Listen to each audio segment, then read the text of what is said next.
now at the back of the machine, take our 13 millimeter open end wrench, loosen the lock nut here on that stem,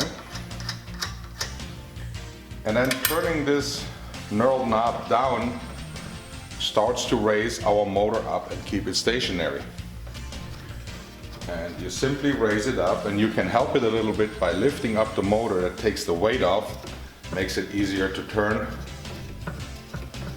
And we want to get this up to about, I would say, 3/8 of an inch above the table. So I want to have my router bit 3/8 of an inch above the table,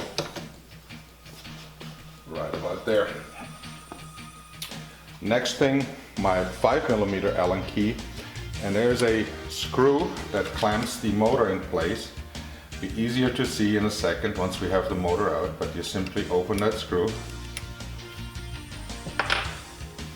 and you can now carefully slide the motor out. Place it here on the machine, and we're going to zoom in on here. We'll see the little screw that's there. As you tighten this screw, this bracket clamps down on the front of the motor and holds it in place. The front flange is a machined steel part, has double bearings, so this is where we're clamping down on.